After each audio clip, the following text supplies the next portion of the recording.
Bending schedule का ये पहला पार्ट है जिसमें आप कंप्लीट बेसिक सीखने वाले हो। पहला पार्ट है मतलब बेसिक शुरू होगा आपके लिए। ये सामने चीज देख रहे हो, ये भी काफी काम की चीज है, इसके बारे में बात करेंगे। Bend deduction, anchorage length, lap, overlap, मतलब बेसिक किसी चीज का बेसिक अगर आपको पता है तो वो चीज इजी हो जाती है। तो बार बेंडिंग स्केड्यूल का पार्ट 1 है, बेसिक पता चल गया। क्योंकि हम बीवीएस का शुरू करने वाले हैं तो कंप्लीट बीवीएस का मैं आज सीरीज शुरू करने वाला हूं। तो आपको आगे वीडियोस मिलती रहेंगी, 10 से 20 वीडियोस आएंगी जो बार बेंडिंग स्केड्यूल पे रहेंगी। हर चीज का आपको बार बेंडिंग स्केड्यूल करना सिखाऊंगा, बीवीएस बनाना सिखाऊंगा, लेकिन उससे पहले बेसिक आपको जानना होगा। और समझो पहले बीवीएस होती क्या है यार, ये चीज आपको पता है तो सब सही हो गया। बीवीएस हो गई बार बेंडिंग स्केड्यूल। एक पूरा स्केड्यूल रहता है, मतलब जो स्टील बार रीइंफोर्समेंट हम साइड पे यूज करते हैं या कंस्ट्रक्शन में यूज करते हैं, उसका कटिंग और बेंडिंग।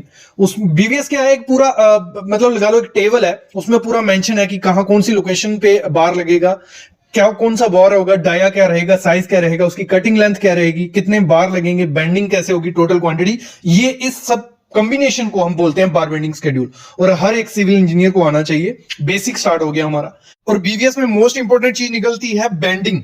ये सामने सब चीजें देख रहे हो, हर चीज बेंड है यार। तो बेंडिंग में कुछ तो रूल होगा, वो रूल समझते हैं थ्योरेटिकली, फिर धीरे धीरे आगे बढ़ते जाएंगे और काफी इंपॉर्टेंट चीजें सीखोगे। और लास्ट में मैं आपको बताने वाला हूं कौन से आईएस कोड इंपॉर्टेंट है, क्योंकि 4 ऐसे आईएस कोड है, वो आपको अगर बार बेंडिंग स्केड्यूल अच्छे से सीखना है, वो आईएस कोड आपको पी जाने गोल के, तो वो मैं आगे लिस्ट दूंगा और कहां से मिलेंगे वो सब चीजें मैं आगे बताने वाला हूं। अभी हम चलते हैं बेंड डिडक्शन पे। पहले तो समझो बेंड डिडक्शन है क्या, जरूरत क्यों पड़ रही है। वीडियो लंबी है, जरूर देखना बैठ के। तो एक तो चीज समझो पहले, ये हमारी एक स्टीरअप है या कोई भी है, हर चीज को बेंड किया जाता है। और जब चीज को बेंड किया जाता है मतलब उसको हमने बेंड किया, जैसे पिक भी सामने देख रहे हो, सब समझ रहे होंगे आप, समझदार बच्चे हो।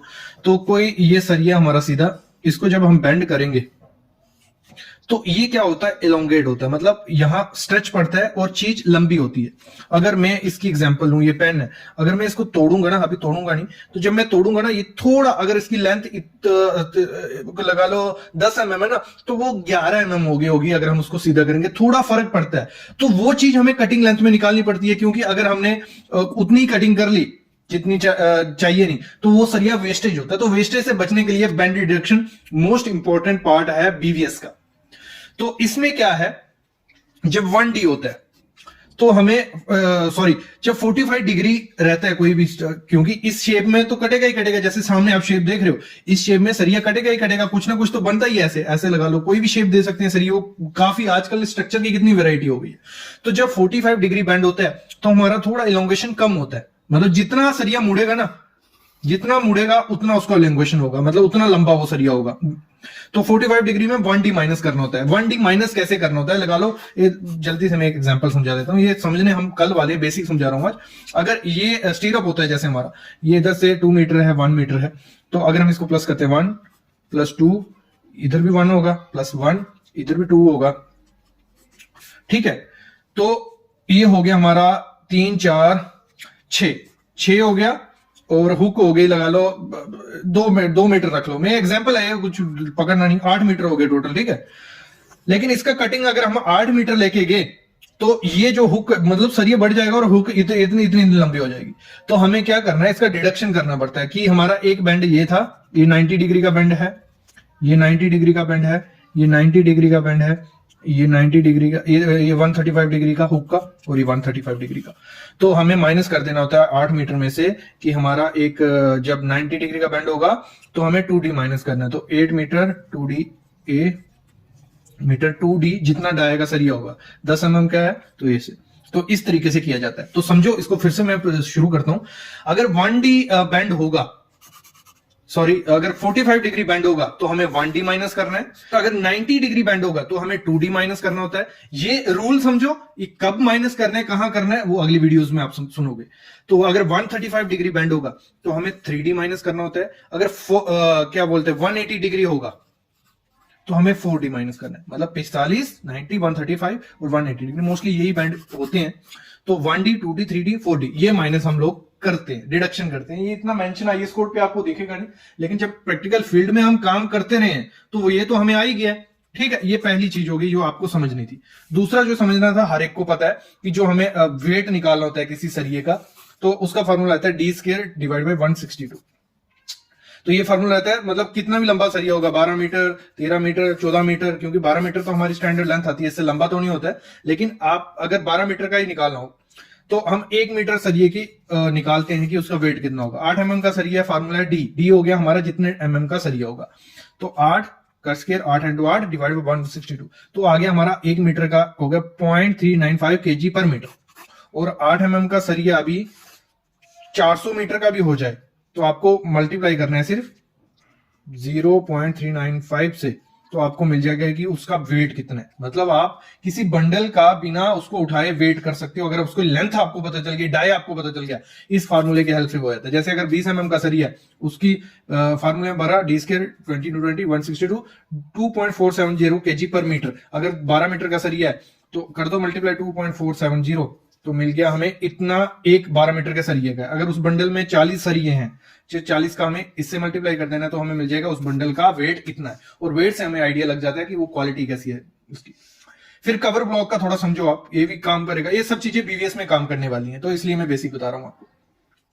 सबसे पहले क्लियर कवर क्या हो गया हमारा, और इफेक्टिव कवर क्या हो गया। काफी कंफ्यूजन होती है और इंटरव्यू में मार खा जाते हो। क्लियर कवर हो गया हमारा, ये कॉन्क्रीट फेस है, ठीक है, ये अंदर सिरप है, ये जो रेड कर रहा हूं मैं, ये कॉन्क्रीट फेस है पूरा, और यहां पे जो कवर डलेगा इस एरिया में, वो हो गया हमारा क्या, क्लियर कवर। और क्लियर कवर समझ लो अभी कितना कितना होता है हर चीज के लिए, वो आपको थोड़ा आइडिया होना चाहिए उस चीज का। अब इस चीज को समझो, कई बार क्या होता है, हमारी हुक होती है, हुक हम प्रोवाइड करते हैं लिटिल टाइप, मतलब इसमें क्या है कि जहां पे ये अगर हमारा कॉलम है, यहां सरिया है, यहां सरिया है, हुक तो कहीं भी प्रोवाइड कर सकते हैं, ऐसे बता देता हूं मैं, टाइज भी जो बोलते हैं। तो ये हमारा स्टीरअप आ गया यहां चारों कोने पे, तो ये जो सरिया है इनको भी अगर पोजीशन में रखने के लिए हम कभी कभार क्या करते हैं, हुक यूज कर लेते हैं, ये हुक। तो इस हुक का ये ऐसे रखा जाता है, ये 9D से 10D होता है, ठीक है, 9D से 10D। 9D क्या है, 9 वही रहेगा, और जो डाया का सरिया होगा, अगर 10 mm का हुक है तो 9 × 10 90 mm ये हुक हमें रहेगा, ये हुक हमारा 90 mm रहेगा। और अगर इसकी कटिंग लेंथ निकालनी हो, ये अगर L है, ठीक है, L + 9D + 9D, ऐसे इसकी कटिंग लेंथ निकाली जाती है, ये बेसिक हो गया। वैसे ही हुक होते, ये हमारा ये इसका हुक, ये हम मोस्टली आजकल 10D यूज कर रहे हैं, ठीक है, तो 10 × D, अगर 10 mm का है तो 100 mm का एक हुक रहेगा हमारा, ये हुक भी 100 mm, ये हुक भी 100 mm, तो इस तरीके से हुक प्रोवाइड किया जाता है। फिर एंकरेज लेंथ आपने सबने सुना होगा, डेवलपमेंट लेंथ। तो डेवलपमेंट लेंथ क्या होती है, हमारा कोई बीम है, ठीक है, तो अगर सीधा सरिया डालेंगे, यहां लोड पड़ेगा तो ये बाहर आ जाएगा, तो उसको क्या एंकरेज दी जाती है, तो उसको इस तरीके से शेप दी जाती है, इधर ए तरीके से। और ये हमें कितना रखना होता है, ये भी बीवीएस में काम आएगा, ये रखते हैं हम 50D + DB, ठीक है, ऐसे तो डिजाइन किया जाता है, लेकिन जर्नल आप पकड़ लो 50D + DB लिखा, तो 50D + DB क्या हो गया, 50 आ गया, 50 हमारा कांस्टेंट वैल्यू। इसको कैलकुलेशन पे एक वीडियो थी, वो बनाई हुई है अलग से मैंने। और अगर हम बोलते हैं कि 10 mm का सरिया, ये जो D हमारा वो डाया बार होगा, जितने mm का सरिया होगा, 10 20 15 16, तो उस हिसाब से 50 × 10 + DB क्या, डाया बार 10, तो ये हो गया 510 mm हमारी ये डेवलपमेंट लेंथ रहेगी ये। और ये कितनी रखनी होती है, ये 510 mm रहेगी, या यहां से यहां तक 510 mm रहेगी, ये हम सीखेंगे अगली वीडियोस में। और ये यहां से यहां तक होती है 510 mm, इस तरीके से इसको रखा है। फिर होता है बेंड, हमारा फुटिंग का बेंड हो गया, कॉलम का बेंड हो गया, वो किस हिसाब से 10D से 16D तक लिया जाता है वो, ठीक है। जो हमारी फुटिंग का सरिया होता है, कभी लोग सीधा प्रोवाइड कर देते हैं, उनको बेंड नहीं दिया जाता, बेंड जरूरी है, एक एंकरेज देते हैं बेंड।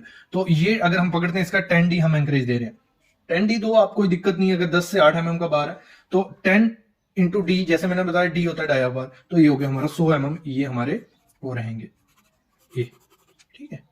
और अगर इसमें बैंड डिडक्शन करनी पड़ी, अगर हम कटिंग, अगर चलो कटिंग लेंथ इसकी निकालनी है, कटिंग लेंथ कैसे निकलेगी इसकी निकलेगी, ये है L प्लस ये वाला 10D प्लस ये वाला 10D, और L अगर लगा लो 3 मीटर है, 3 + 10D कितना आया, 100 mm + 100 mm, तो ये हो गया 3200 mm, मतलब मैंने mm है, ये 3000 mm ले लो, चलो L 3000 mm मीटर में नहीं कन्वर्ट। अगर कन्वर्जन नहीं आती है, कन्वर्जन बीबीएस के लिए बहुत इंपॉर्टेंट है, तो कन्वर्जन भी बता देना, कमेंट करना, कन्वर्जन भी ले आऊंगा। ओवरलैपिंग क्या होता है, हमारा सरिया कभी 5 मीटर का होता है टुकड़ा, तो उसको हम दूसरे से लैप करते हैं, जितनी हमें लेंथ चाहिए होती है। ऐसे भी 12 मीटर का सरिया आता है, उसके बाद अगर हमें कंटिन्यूस सरियों को रखना है तो लैप तो करना पड़ेगा, तो वो होता है हमारा ओवरलैपिंग। तो ओवरलैपिंग में क्या चीज देखनी है, एक तो जॉगल होती है। जॉगल क्या है, ये जो बैंड दिया जाता है, ये बैंड, तो इसको हम बोलते हैं जॉगल। और जॉगल भी बहुत इंपॉर्टेंट चीज है। जॉगल से क्या होता है, सरिया प्रॉपर लोड डिस्ट्रीब्यूट कर पाता है। इसको अलग से समझेंगे। मैं बार बार क्यों बोल रहा हूं अलग से समझेंगे, क्योंकि अगर मैं अभी रामायण शुरू कर दी हर टॉपिक पे, ये बेसिक है, बेसिक को बेसिक की तरह लो। अगर रामायण शुरू कर दी तो ये वीडियो बहुत लंबी हो जाएगी, फिर अगले टॉपिक रह जाएंगे। तो बेसिक पकड़ लो, फिर हर चीज को आगे करने ही वाले हम लोग। तो यहाँ पे ये जो रहता है, ये रहता है 6D, ठीक है, ये 6D रहता है। 6D क्या हो गया, अगर 16 mm का बार है तो 6 इंटू 16, ये 96 mm। आपका जो जॉगल है, अगर ये ऐसे जॉगल में दिखा देता हूं, ये ऊपर से सरी है, तो ये जो रहेगा, ये रहेगा हमारा 96 mm, अगर 16 mm का बार है। वैसे ही जितना भी होगा, डी हमारा डाया बार रहेगा, 6 हो गया।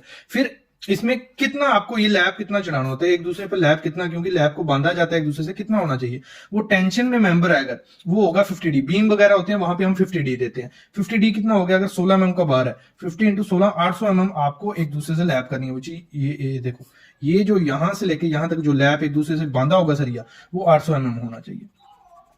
और कंप्रेशन में हम देते हैं 40D, लेकिन हम जनरल दोनों को 50D पकड़ के चलते हैं। कंप्रेशन क्या होगा कॉलम वगैरह में, लेकिन 50D आप पकड़ के चलो, 50D आपको लैब करना ही करना होता है। फिर आती है फुटिंग, सॉरी, जो हमारा नेक होता है कॉलम का, मतलब हमारी ये नीचे फुटिंग होती है और ये हमारा सरिया खड़ा किया जाता है। जब ये एल रखा जाता है, ये तो मिनिमम आपको 300 mm पकड़ना ही होता है, मिनिमम 300 mm, जहां 16D के हिसाब से पकड़ना होता है। ये आपको कितना, ये 16D, अगर 300 mm से 16D में कम जो ज्यादा आ रहा होगा वो आपको प्रोवाइड करना होता है। अगर हम एग्जांपल लेते हैं 20 mm का सरिया है और अभी इसका हमें निकालना है, तो 16 इंटू 20, 16D था, 16 20 320 mm, तो हमें ये 320 mm प्रोवाइड करना होता है। और एक तरीका होता है आपको इसकी डेवलपमेंट लेंथ प्रोवाइड करनी होती है। वो कैसे होती है वो समझो। वो होती है हमारी 50D, डेवलपमेंट लेंथ हमारी 50D रहेगी। कैसे होगी, अगर फुटिंग है हमारी, ये एक ट्रेपेजोइडल फुटिंग है, 300 mm ऐसे बढ़ाई है उसकी, 200 mm उसका पूरा शेप बनेगा, तो आपके सरिये की लेंथ कितनी होगी, वो होगी 50D। हम पकड़ने डेवलपमेंट लेंथ, तो 50 और 20 mm का सरिया है तो हो गया 1000 mm, तो 500 mm यहां रहेगा और 500 mm उसके ऊपर तक सरफेस। ये पूरी हो गई इसकी डेवलपमेंट लेंथ, और ये प्रॉपर एंकरेज इसमें फुटिंग में भी होगी आपकी। तो इस तरीके से हम इसको प्रोवाइड करते हैं। फिर एक और चीज हो जाती है आपकी क्रैंक बार, ठीक है। क्रैंक बार क्या होता है ये समझेंगे आगे, लेकिन आप समझ लो जो ये हमारी लेंथ होती है, ये निकलती है 0.42D से। ये नोट कर लो सब चीजें जो मैं बोल रहा हूं, क्योंकि जब क्रैंक बार, जब हम स्लैब का बार बेंडिंग शेड्यूल करेंगे, बीवीएस करेंगे, वहां क्रैंक बार की लेंथ हम जोड़ते हैं, तो वो वहां पे काम आएगा। तो ये होता है, ठीक है। और स्पेसिंग क्या है, रिइंफोर्समेंट स्पेसिंग, जो स्टीरअप में स्पेसिंग एक दूसरे बार को दूर रखने के लिए हम वर्ड यूज करते हैं, वो है स्पेसिंग। ये आपको मेंशन होती है ड्राइंग पे भी, 100 mm, 150 mm, 175 mm, और ये जहां लैप होता है वहां स्पेसिंग कम होती है, और कॉलम के बॉटम में ज्यादा स्पेसिंग होती है, ये चीजें। फिर नंबर ऑफ बार कैसे निकालते हैं, जैसे ये कोई बीम था हमारा 3 मीटर लंबा था, 3000 mm, ठीक है, तो लेंथ जितनी स्पेसिंग दी होगी 3000 डिवाइड बाय 100, तो हमें मिल जाएगा 30 प्लस 1 हमें करना होता है, तो 31 नग नंबर ऑफ स्टीरअप हमें इस बीम में लगेंगे अगर उसकी 3 मीटर लंबा है वो। तो इस तरीके से निकाला जाता है। तो ये क्लियर हो गया। अभी हम चलते हैं, हमें कौन से आईएस कोड इंपॉर्टेंट है। आज का वीडियो का पर्पस ही वही था कि आईएस कोड में आपको दिखा दूं, आप थोड़ा बहुत उन आईएस कोड को पढ़ दो, क्योंकि आगे बार बेंडिंग शेड्यूल में वही यूज होने वाले हैं। देखो जो कोड आपके लिए बहुत ज्यादा इंपॉर्टेंट है ना, एक तो आईएस कोड जो 456 है, ये सामने आप देख रहे हो 456 आपके लिए जो प्लेन एंड रिइंफोर्समेंट कंक्रीट का है। एक इस कोड को नोट कर लो, ये कोड आपको पढ़ना है पूरा। फिर आपके लिए मोस्ट इंपॉर्टेंट कोड है आईएस कोड 2502, ये सामने आप देख रहे हो, और ये आपको हमारी वेबसाइट पे मिल जाएंगे, डाउनलोड कर सकते हो। बेंडिंग और फिक्सिंग का जो भी नॉलेज रहता है, जो आईएस कोड कहता है, प्रोविजन है, वो है आईएस कोड 2501 ये भी यहां मिल जाएगा, इसको नोट कर लो। फिर आईएस कोड आपका रहेगा 15 आईएस कोड 5525196, ये कोड भी मतलब जो भी डिटेलिंग रहती है रिइंफोर्समेंट की आरसीसी वर्क में, ये कोड आपको वो बता देगा। ये सामने जैसे आप कोड देख रहे हो, इसमें पूरी डिटेल है। ये आप 31 पेज है, 31 पेज है, उसमें से काम के वही 10-15 पेज होंगे, उनको पढ़ लो, कोई दिक्कत नहीं है। फिर आपको पढ़ने हैं एक पूरी कंक्रीट रिइंफोर्समेंट की डिटेलिंग है, वो है एसपीए स्पेसिफिकेशन है। SP34197। तो आपको ढूंढने की जरूरत भी नहीं है, यहाँ मिल जाएगी। देखो, handbook on concrete reinforcement and detailing, तो इसको पढ़ लो, ये ब्यूरो ऑफ इंडियन स्टैंडर्ड इन्होंने दी हुई है। तो ये थोड़ी लंबी है, 240 पेजेस है, इसमें से काफी इंटरव्यू क्वेश्चंस भी आपके क्लियर होते हैं, तो इन सबको पढ़ लो यार, ये